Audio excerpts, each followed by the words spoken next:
Querida madre, ¿qué otro lugar podría ser más desolado que esta roca con acantilados tan escarpados? ¿Hay algo más que pueda ser más árido, menos civilizado? A mediados del siglo I, un hombre llamado Séneca fue desterrado por ofender al emperador romano. Era un recordatorio vivo de que el poder absoluto puede llevar consigo la ruina absoluta. Y no se trató del único. El exilio de un hombre, escribía Séneca, no es más que una gota en el mar de los cataclismos humanos. En el siglo I, nadie era inmune a los abusos imperiales. Los caprichos del emperador se convertían en ley, y la ley de los emperadores podía ser muy dura, especialmente bajo Nerón. Durante su errático gobierno, el fuego asoló la ciudad de Roma y los cristianos pagaron por ello. La brutalidad se extendió por el imperio. Muy pronto empezaron a soplar aires de cambio, primero en las provincias, luego en el mismo corazón del imperio romano en el siglo I.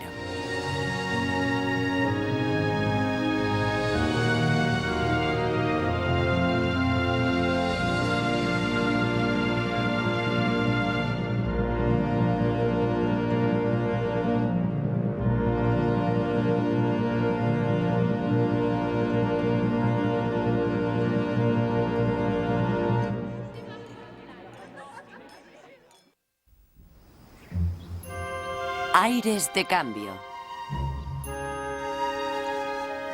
En su juventud, Claudio escribió una historia. Su primera lectura pública fue una prueba para los nervios. Nada más empezar, un hombre especialmente gordo rompió unos bancos al tomar asiento, y el público estalló en carcajadas. Sin embargo, Claudio no fue capaz de controlarse ni siquiera cuando el público ya se había tranquilizado y continuó riendo incontroladamente. Hace 2000 años, un biógrafo imperial describió un mundo gobernado por Roma y a esta gobernada por un hombre inverosímil. Se llamaba Claudio. Claudio cojeaba y tartamudeaba. Habiendo sido una vergüenza para su familia imperial, había vivido casi toda su vida en un segundo plano. Y ya que carecía de poder e influencia, encontró consuelo en el estudio. No obstante, cuando se cumplió la primera mitad del siglo I, un giro del destino lo convirtió en emperador.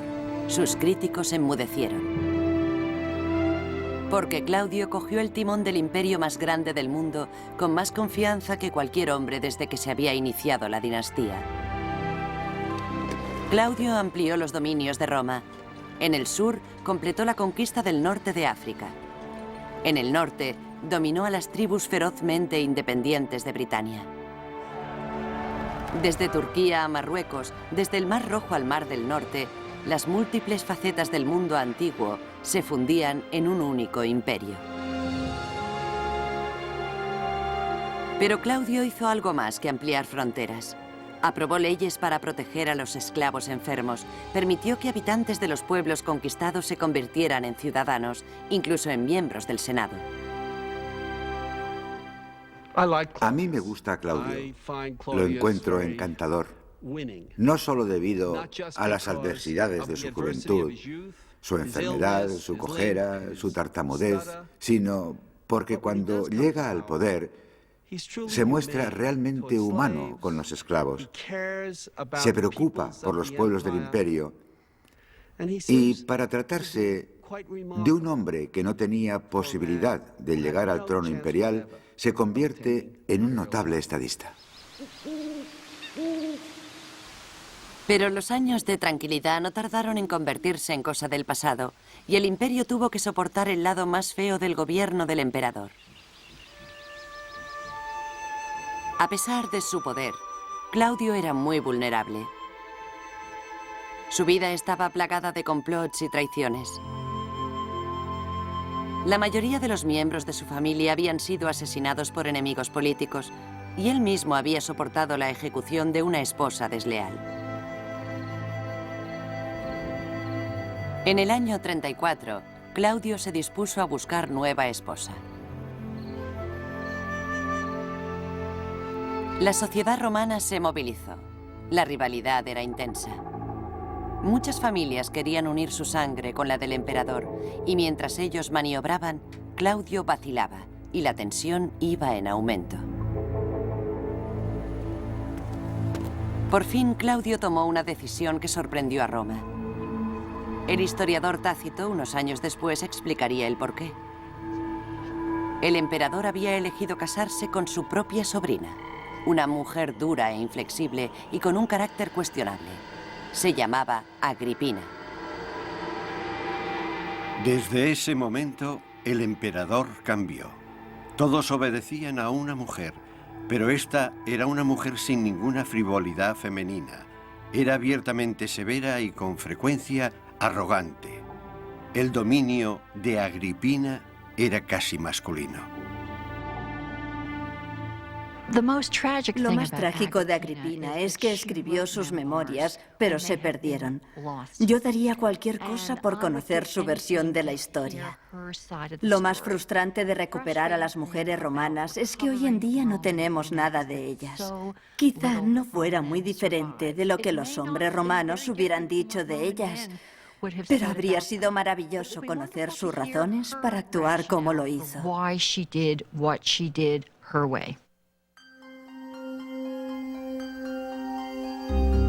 Agripina le dio la espalda a los ideales romanos de la virtud femenina. Cogió directamente el poder y lo utilizó con orgullo. Agripina se deshizo de sus rivales. Fundó una colonia con su propio nombre. Tácito nos dice que obligando a cambiar de opinión a su nuevo marido, consiguió el perdón de uno de los más destacados romanos que se encontraba en el exilio, el escritor y filósofo Séneca. Agripina no quería ser conocida solo por sus malas obras. Por eso obtuvo el perdón para Séneca. Supuso que eso agradaría al pueblo, ya que era un escritor muy popular. También quería que Séneca fuera el tutor de su joven hijo. Su hijo era Nerón, un muchacho de 12 años, fruto de un matrimonio anterior, que solo era un peón en el juego de Agripina para conseguir el control total. Otro peón era Séneca, demasiado ansioso por retornar del exilio. Ella creía que Séneca aceptaría sus planes para conseguir la supremacía en agradecimiento a sus favores.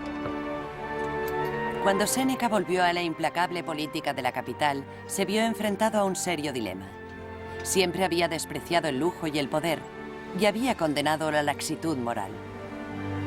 Pero Séneca se sentía obligado con Agripina y motivado por su ambición.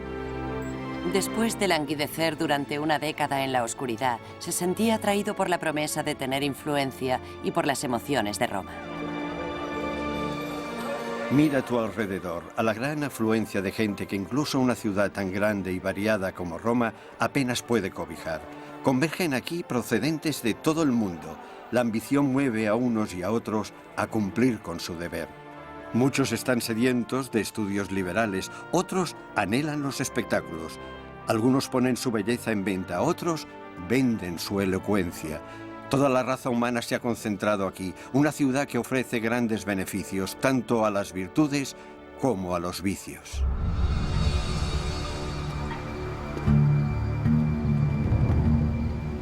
Pero en el interior del palacio imperial, Séneca encontró más vicios que virtudes.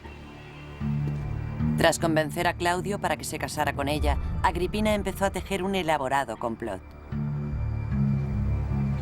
Primero apartó al hijo de Claudio y persuadió al emperador para que adoptara a Nerón y lo nombrara heredero. Con la línea de sucesión asegurada, nos dice Tácito, el único obstáculo para Agripina era su marido.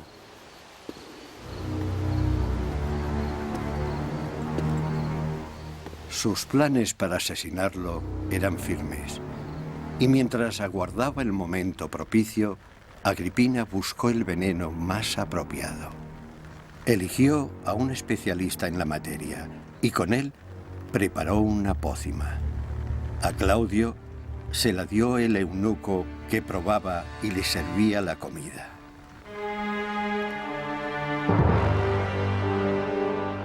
Claudio cayó desplomado al borde de la muerte, pero luego empezó a recuperarse. Horrorizada, Agripina rápidamente consiguió el apoyo del médico personal del emperador para seguir con su crimen. Mientras fingía ayudar a Claudio a vomitar la comida envenenada, el médico introdujo una pluma bañada en veneno por la garganta del emperador.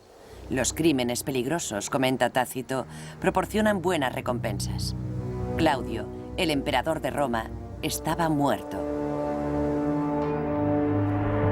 A las pocas horas se abrieron las puertas del palacio y el hijo de Agripina fue declarado emperador.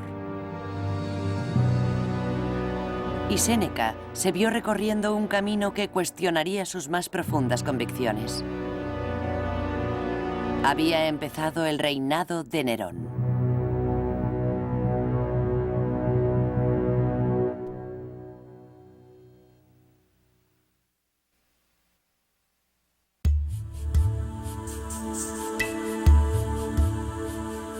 Yo soy judío, educado según el rigor de la ley de nuestros padres.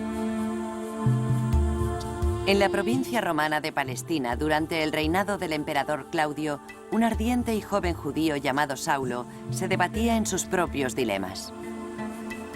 Buscaba la detención de herejes, miembros de una pequeña secta judía conocida como los seguidores de Jesús. Saulo se dedicaba a eliminarlos. Y lo hice en Jerusalén, donde encarcelé a muchos con el poder que para ello tenía de los sacerdotes. Y cuando eran condenados a muerte, yo daba mi voto. Y loco de furor contra ellos, los perseguía hasta en las ciudades más remotas.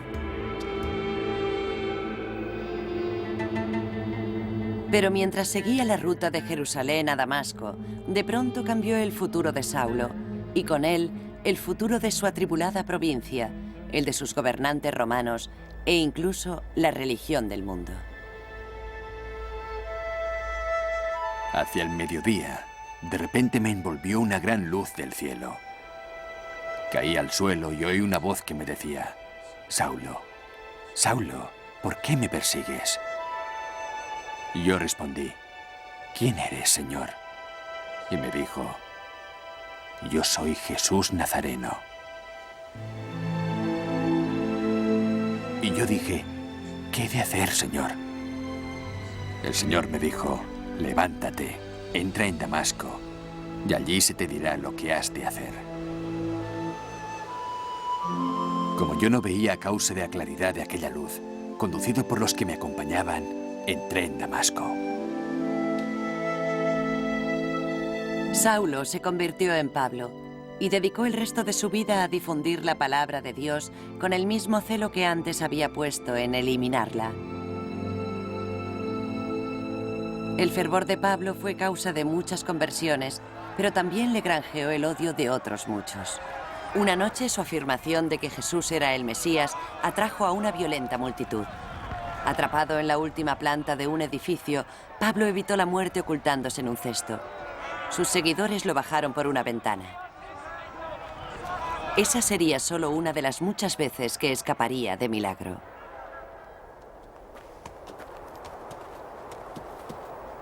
Durante los siguientes 30 años, Pablo recorrió unos 15.000 kilómetros de territorio romano.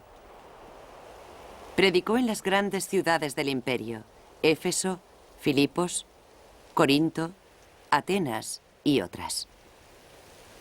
Ciudades que disfrutaban de la grandeza del imperio, pero también ciudades llenas de pobres y desesperados súbditos de Roma. Eran el mejor público para el mensaje de vida eterna de Pablo. Según una leyenda, la familia de Pablo había sido originariamente esclavizada por los romanos y más tarde obtuvo la libertad.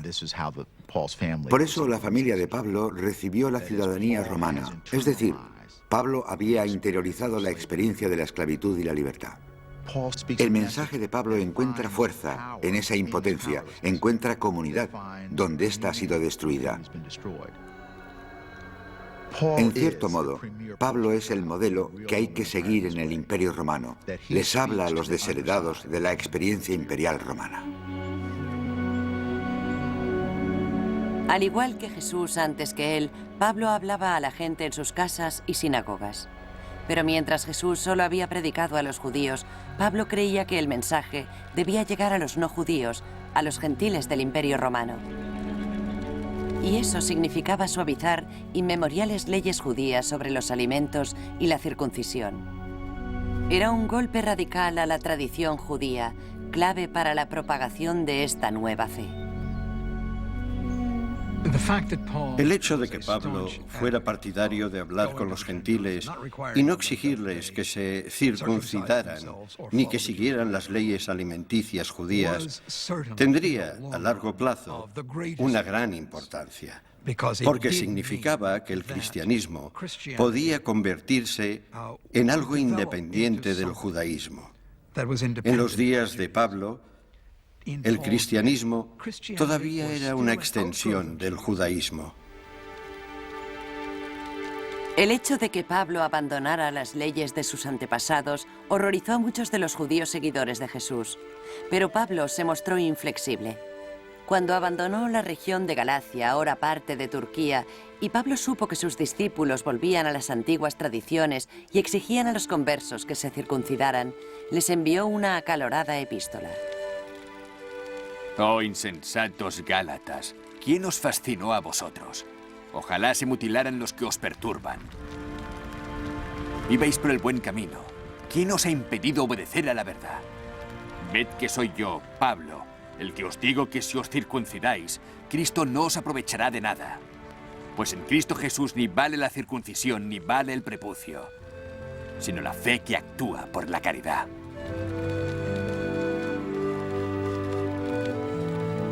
Pablo era un hombre de profundas y sentidas convicciones. Se muestra apasionado con esa gente a la que le escribe. Son su vida y se lo toma muy en serio. Esa pasión y el pathos de esas relaciones problemáticas que él negocia desde la distancia se evidencian en sus cartas. Según la tradición, Pablo regresó a Jerusalén con la intención de imponer sus puntos de vista, pero fue encarcelado por provocar disturbios al llevar hombres no circuncidados al templo. En prisión, Pablo alegó su ciudadanía romana y fue enviado a Roma. Por el camino sufrió un naufragio. 3 veces padecí naufragio. 5 veces recibí 40 azotes menos 1. Una vez fui apedreado. Me vi en peligro por obra de ladrones, en peligro por los de mi linaje, en peligros entre los falsos hermanos, con hambre y sed y en ayunos frecuentes. Esto sin hablar de otras cosas, de mis cuidados de todos los días, de la preocupación por todas las iglesias. Se ha dicho que el cristianismo quizás hubiera sido posible sin Jesús, pero no lo habría sido sin Pablo. Y esa es una afirmación que no puede discutirse, porque Pablo pudo propagar el mensaje en distintas zonas del Mediterráneo, desde Palestina a Roma. Nadie sabe cómo ni dónde murió Pablo. La Biblia no dice nada. Pero donde quiera que pasara sus últimos años, el éxito de Pablo superó con creces sus sueños más atrevidos. Se había mostrado testarudo y orgulloso, pero convirtió las creencias de un grupo de judíos disidentes en los cimientos de una iglesia mundial. Una iglesia que un día conquistaría a la misma Roma.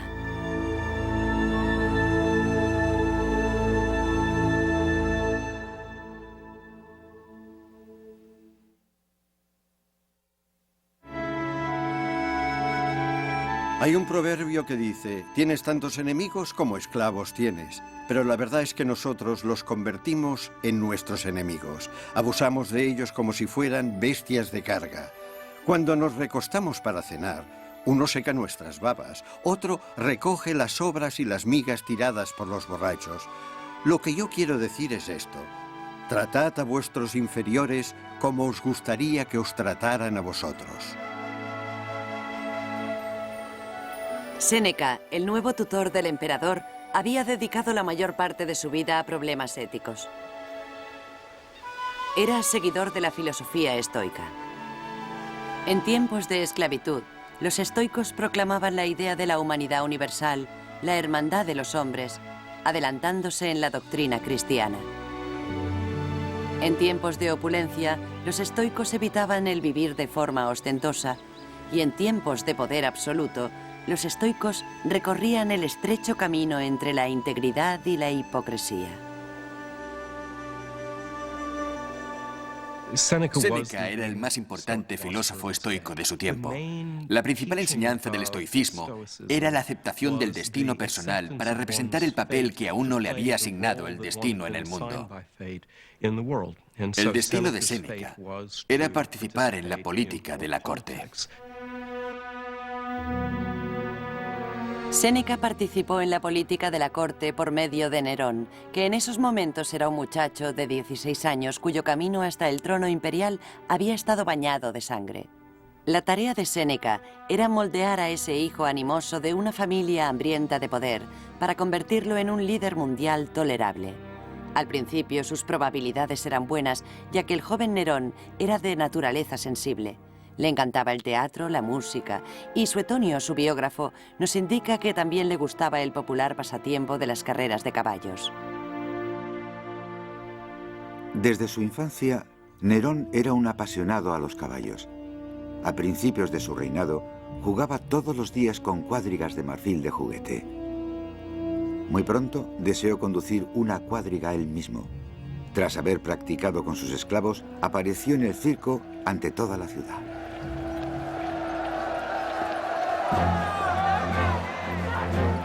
El circo romano, como pista de carreras, era un lugar difícil y ruidoso. Normalmente los conductores de cuadrigas eran esclavos o exesclavos, y los aficionados maldecían a los equipos rivales con un feroz partidismo. Te ruego, oh demonios, quien quiera que seas, y desde esta hora, desde este mismo momento, te mando que crucifiques a los caballos de los equipos verde y blanco y que mates a los conductores Claro y Félix. Aplástalos, quítales la vida. El entusiasmo de Nerón por el deporte de los plebeyos escandalizó a la élite de Roma, pero le hizo ganar las simpatías de las masas. Así es la masa, dijo con desprecio el historiador Tácito, ansiosa de emociones y encantada si el emperador comparte sus gustos. Y Nerón lo hizo, mucho después de sus años de juventud. No creo que Nerón cambiase ni madurase. Y esa era su fuerza y al mismo tiempo su debilidad. Nerón era un emperador extremadamente popular. Era como Elvis Presley. Pero en la antigua Roma, la popularidad tenía sus pros y sus contras. Y mientras el flexible y joven emperador disfrutaba de sus distintas pasiones, los esfuerzos para controlarle alcanzaron su punto más exigente, especialmente por parte de la madre del emperador y de Séneca. Séneca ejercía su poder discretamente, pero Agripina no mostraba la misma cautela. Había oído historias de que su hijo seducía a mujeres casadas y a muchachos que castró, y se casó con un esclavo. Y según Suetonio, tan aficionado a los rumores, cosas mucho peores. Tan pronto como oscurecía, tenía la costumbre de ir por las tabernas disfrazado con una peluca. Paseaba por las calles en busca de acción y no solo se trataba de travesuras juveniles. Atacaba a la gente que volvía a su casa después de cenar. Los apuñalaba cuando se defendían y tiraba los cuerpos a las alcantarillas. A medida que fueron conociéndose más historias de la degeneración de Nerón, aumentó la desaprobación de Agripina.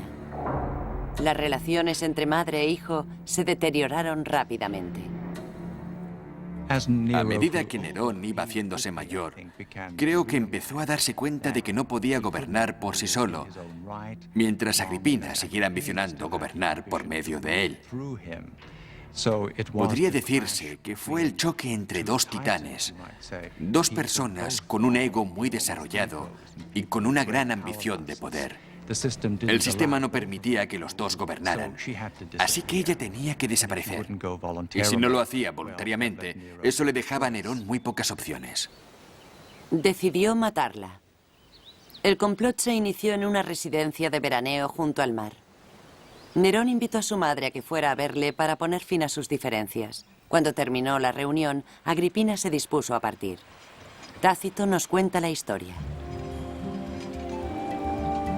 El barco acababa de zarpar. Agripina era atendida por 2 sirvientas. Una de ellas estaba junto al timón, la otra recostada sobre sus pies, recordando felizmente las disculpas de Nerón y que Agripina volviera a gozar del favor del emperador. Entonces se dio la señal. El techo se derrumbó debido a unas pesas de plomo. Una de las sirvientas fue aplastada, muriendo al instante.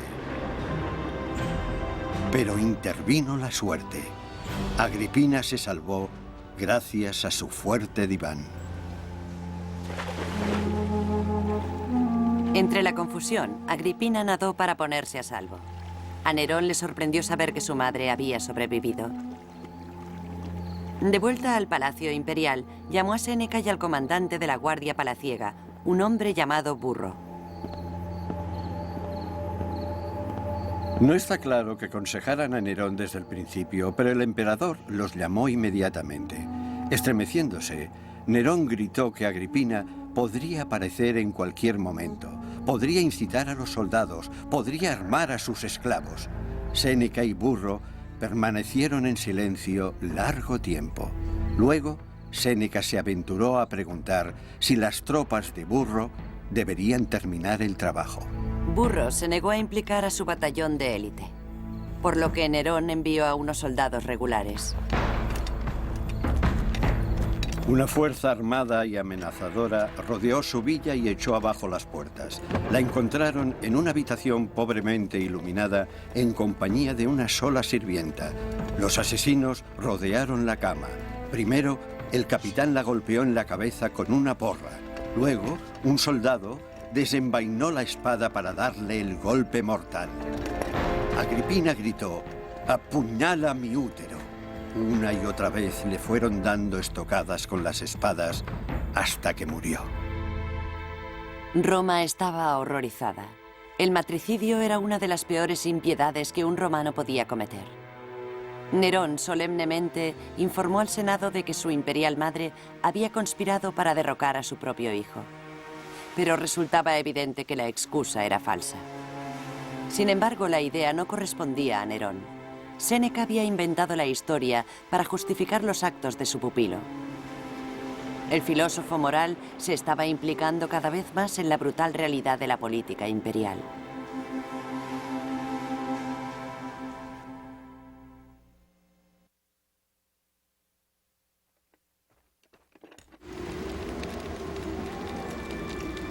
Te escribo desde los cuarteles de invierno.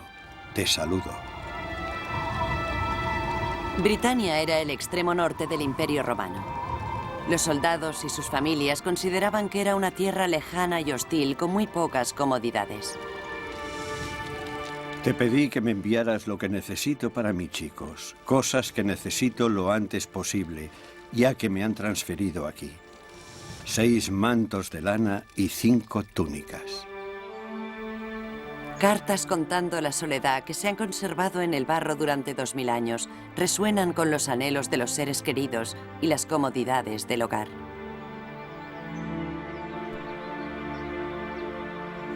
Te he enviado algunos calcetines, 2 pares de sandalias y 2 juegos de ropa interior. En el año 60, hacía menos de 20 años que Britania era una provincia romana. Al igual que otras provincias alejadas de Italia, las líneas de comunicación eran muy escasas. Sin esperanza de recibir refuerzo rápidamente, 3 legiones y unas pocas fortalezas controlaban toda la provincia. Algunos enclaves, como el de la joven comunidad de Londinium, eran ciudades en construcción.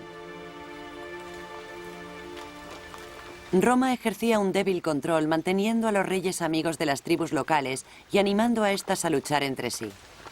Mientras el gobernador de Roma las mantuviera divididas, el ejército imperial sería la fuerza más importante de la isla. Dicha estrategia, común en todo el imperio, empezó a fallar 4 años después de la llegada al trono de Nerón. Entre los Iceni, una tribu local aliada de Roma. Al morir su rey, este había repartido la mitad de su reino entre sus 2 hijas. La otra mitad se la ofreció al emperador Nerón. El historiador Tácito nos cuenta los hechos. El rey esperaba que su servilismo salvaguardara su reino y su hogar de cualquier daño. Pero ocurrió todo lo contrario. Primero, su esposa Boadicea fue azotada y sus hijas violadas. Luego, el ejército devastó sus tierras y su casa fue saqueada. La propia familia del rey fue esclavizada.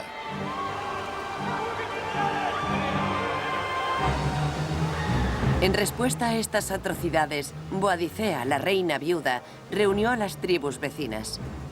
Juntos atacaron Londinium.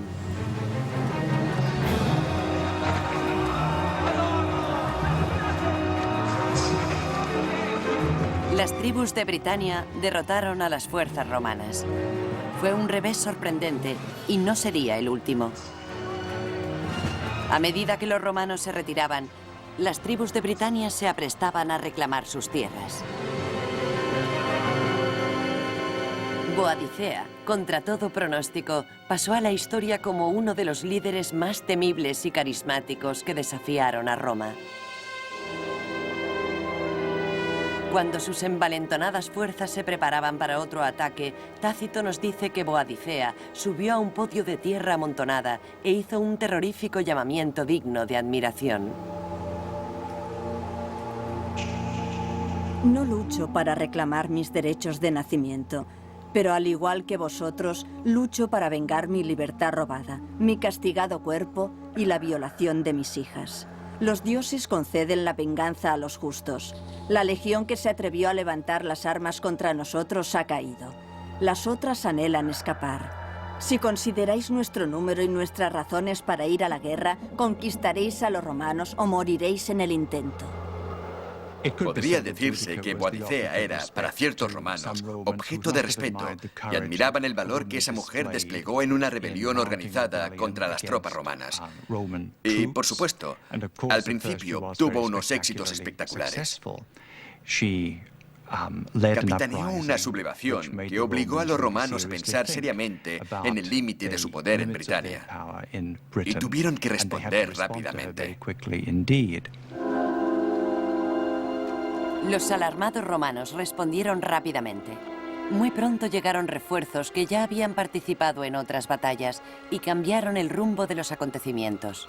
Unos 80.000 británicos fueron masacrados. Boadicea se suicidó envenenándose. El suicidio era mejor que la esclavitud, el destino predecible para los enemigos derrotados de Roma. Tácito consideró el resultado como una gloriosa victoria comparable a triunfos pasados. Pero solo era un comentario irónico. Tácito sabía que la paz romana se imponía por medio de guerras brutales y la prosperidad en la capital a menudo se compraba con la sangre de los pueblos conquistados. Roma ha creado un desierto, escribió más tarde Tácito, y lo llama paz.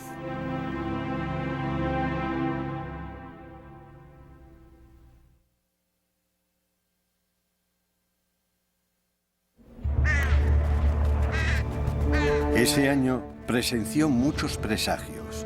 Pájaros de mal agüero se posaron sobre el Capitolio. Las casas se derrumbaron debido a los numerosos terremotos y los débiles fueron pisoteados por la muchedumbre que huía. Britania había sido estabilizada, pero en Roma la situación empeoraba rápidamente para el imperio y para Séneca.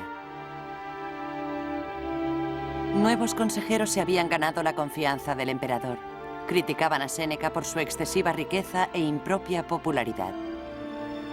Le pidieron al emperador que se deshiciera de su maestro de la infancia.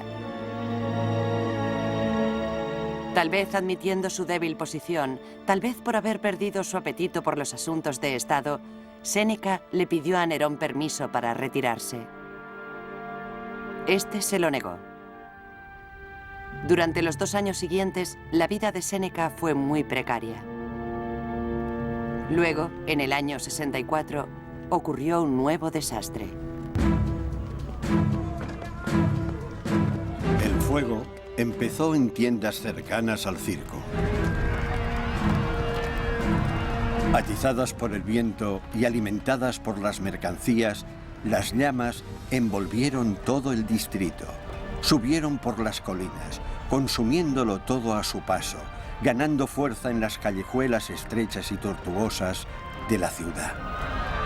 Los gritos de mujeres, niños, inválidos, de la gente enloquecida que intentaba ayudarse a sí misma o a otras personas, se sumaron al pánico.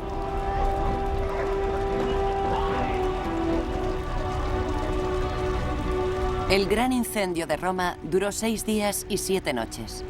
De los 14 distritos de Roma, solo 4 quedaron intactos. Fueron destruidos innumerables templos, casas y tiendas.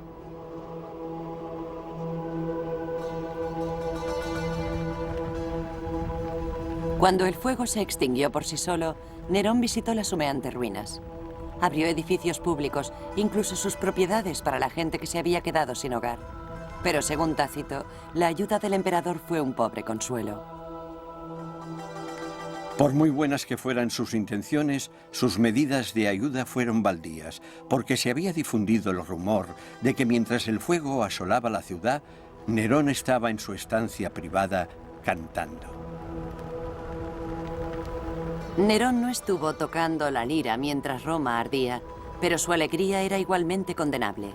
Y lo que es peor, incluso se decía que Nerón había iniciado el incendio él mismo para despejar el terreno y así construirse un nuevo palacio. La popularidad del emperador cayó en picado. En las paredes de la ciudad aparecieron pasquines hostiles. Algunos ciudadanos insolentes se atrevieron incluso a insultar a Nerón en persona. Los rumores de su protagonismo en el incendio estaban siendo tan aceptados que el emperador decidió desviar la atención de sí mismo. Encontró el chivo expiatorio en la extraña y nueva secta religiosa de Roma, los cristianos. Para acallar el rumor, Nerón culpó del incendio a esa banda llamada cristianos, odiada por sus prácticas vergonzosas. Jesús había sido crucificado hacía tan solo 30 años. Y a pesar de que sus discípulos divulgaban sus palabras por todo el imperio, el número de cristianos en Roma era muy pequeño. Pero ya por entonces, según revela Tácito, los conversos cristianos eran considerados sospechosos. El fundador de esa secta, Cristo, había sido ejecutado. Su muerte solo había acallado brevemente el destructivo culto, pero renació de nuevo, no solo en Palestina, el lugar de nacimiento del malvado, sino también en Roma, donde infectan y extienden vergonzosas atrocidades. Los cristianos fueron un blanco perfecto. Después de todo, su principal héroe era un delincuente que había sido condenado a muerte por orden de Roma.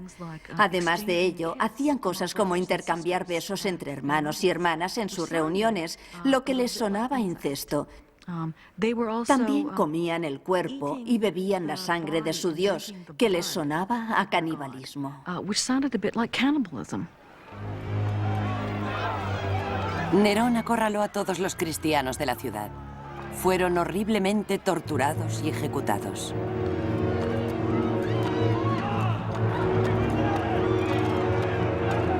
Luego saqueó el imperio para recaudar fondos. Se robaban las estatuas de los templos.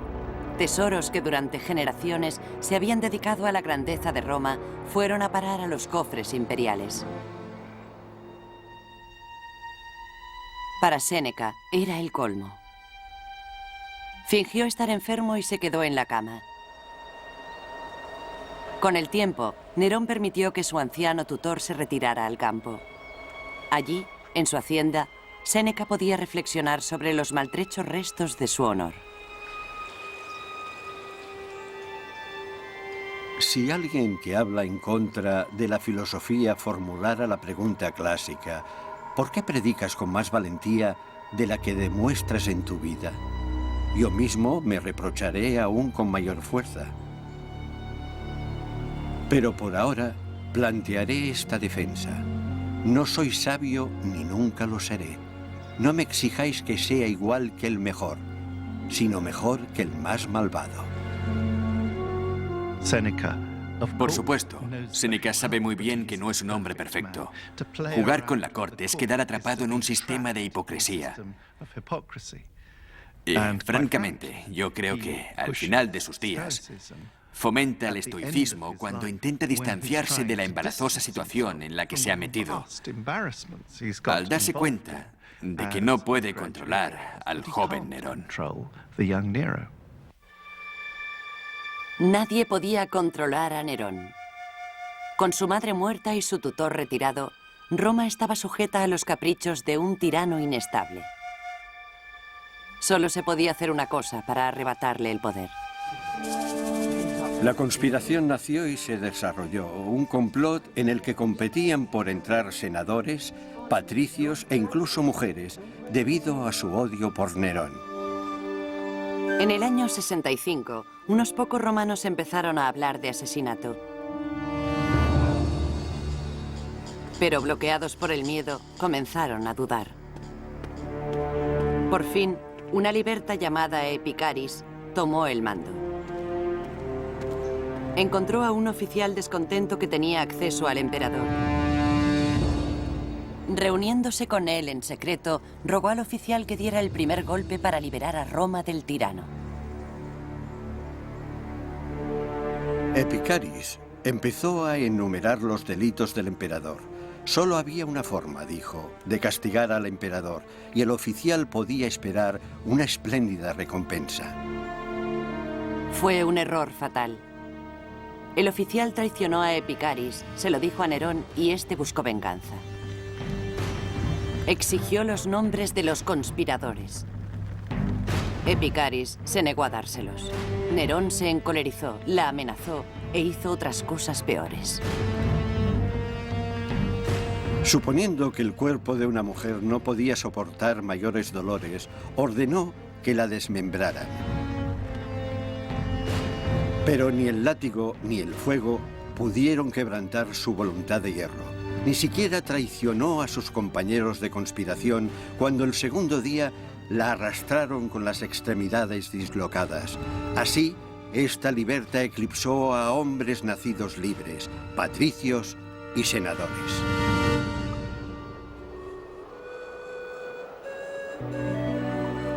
A la mañana siguiente, Epicaris se ató un lazo al cuello y puso fin a su vida.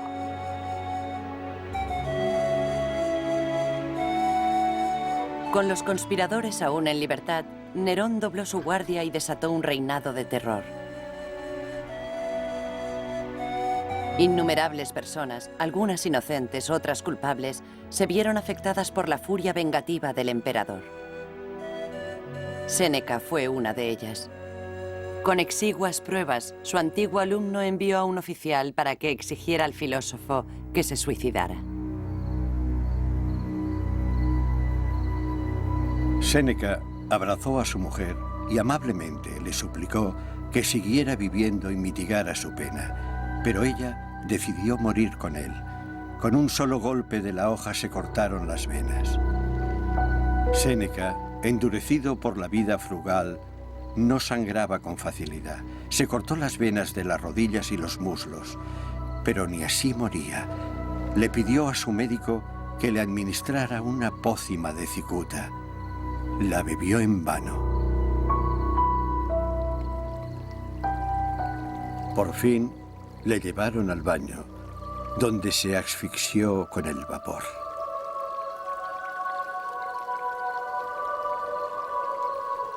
Pocos filósofos han alcanzado unas cotas de poder tan altas.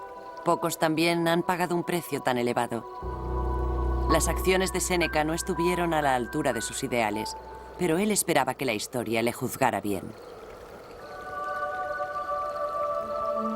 El hombre que solo tiene en consideración a su generación ha nacido para unos pocos. Después de él habrá miles y miles de personas. Tenlo en cuenta. Si la virtud trae consigo la fama, nuestra reputación sobrevivirá. La posteridad juzgará sin malicia y honrará nuestra memoria.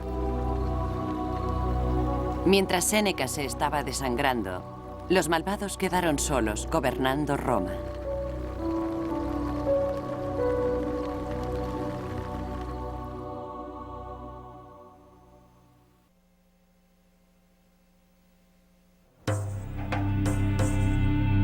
Mientras Roma estaba sitiada por su propio gobernante, los súbditos más lejanos del imperio de nuevo se estaban impacientando bajo el mandato de Roma, esta vez en la provincia de Palestina.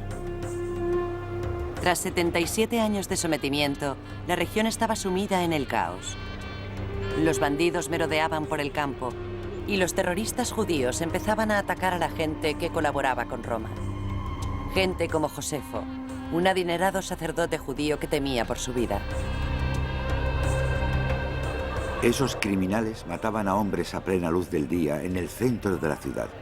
Especialmente durante los festejos, se mezclaban con la muchedumbre ocultando pequeñas dagas bajo la ropa y utilizándolas para apuñalar a sus enemigos. Todos los días moría mucha gente y el terror asolaba la ciudad. Bastaba una chispa para que en Palestina estallara una revuelta. Esa chispa llegó en el año 66. Alguien vació un orinal delante de una sinagoga, profanando el santo lugar. Los judíos se sintieron ultrajados y empezaron los disturbios.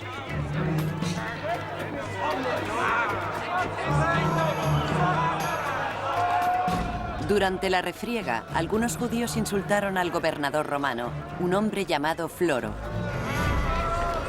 Furioso, Floro llevó a los líderes judíos ante el tribunal. Fue un momento fundamental en la vida de Josefo y en la de otros que se debatían entre la cooperación con Roma y su herencia judía. Floro exigió que los líderes judíos le entregaran a los alborotadores. Estos se negaron, afirmando que no podían identificar a los culpables o a los inocentes.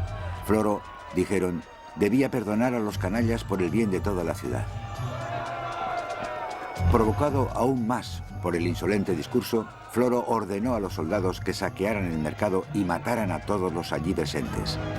Incluso ciudadanos prominentes fueron conducidos ante Floro, quien ordenó que los azotaran y los crucificaran. Floro llevó a cabo una matanza a gran escala en las calles de Jerusalén. Y su brutalidad y crueldad llegaron a un punto en el que el mismo Josefo, al menos así nos lo cuenta, decidió que en esas circunstancias no podía hacer otra cosa que aceptar su puesto como líder de los judíos. En cuestión de meses, el ex sacerdote estaba encabezando una rebelión judía a gran escala, enfrentándose a un ejército romano curtido en 1000 batallas que iba avanzando por su tierra. De un extremo de Galilea al otro, nos cuenta Josefo, se vivía una orgía de fuego y derramamiento de sangre. Con el tiempo, Josefo y sus asediadas tropas se refugiaron en la amurallada ciudad de Jotapata. Los romanos la rodearon. 47 días después, justo antes del amanecer, los soldados romanos escalaron los altos muros de la ciudad. Mientras los judíos dormían, las tropas romanas ocuparon la ciudad. Murieron 40.000 judíos.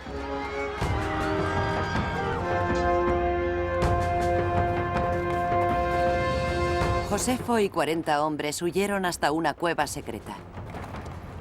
No había salida. Y prefiriendo la muerte antes que rendirse, sus seguidores se prepararon para el suicidio. Pero Josefo alegó que la ley judía prohibía el suicidio.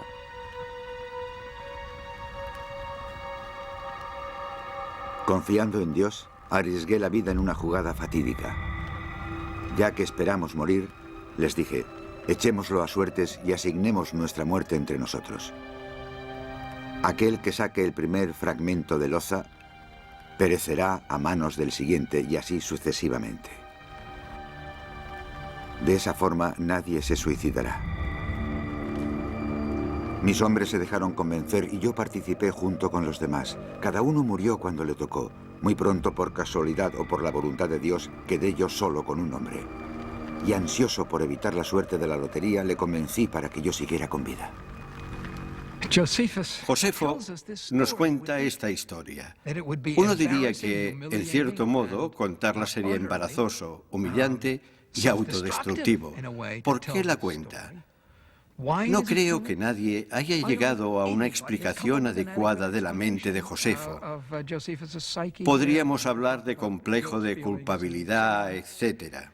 Pero es posible que haya una explicación más sencilla.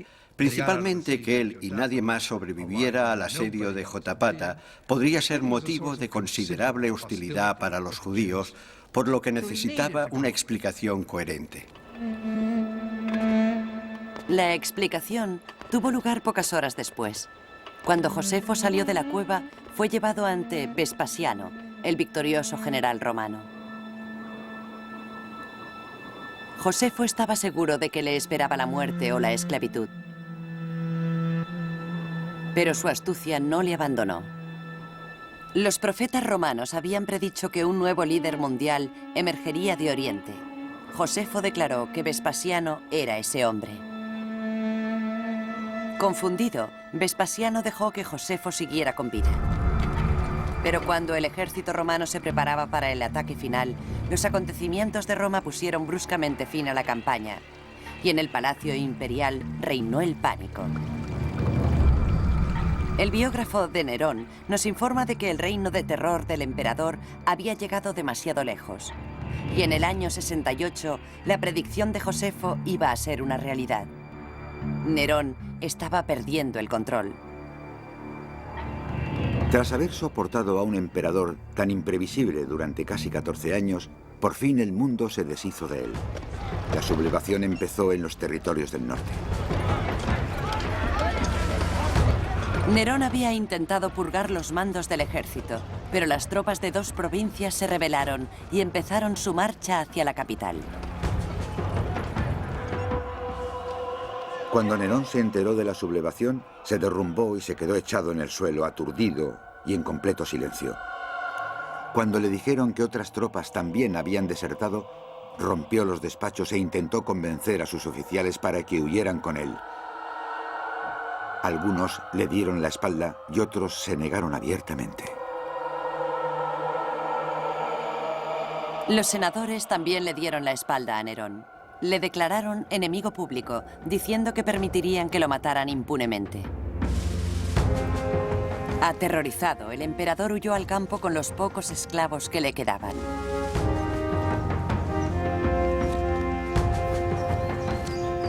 A pesar de ir descalzo y ataviado solo con una túnica, cogió una capa pluvial y galopó hasta una vieja villa.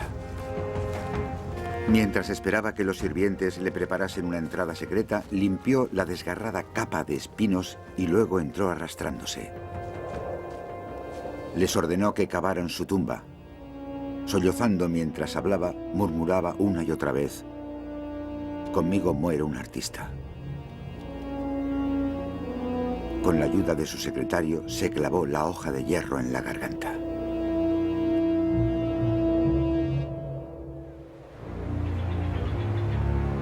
La dinastía de Augusto se había extinguido.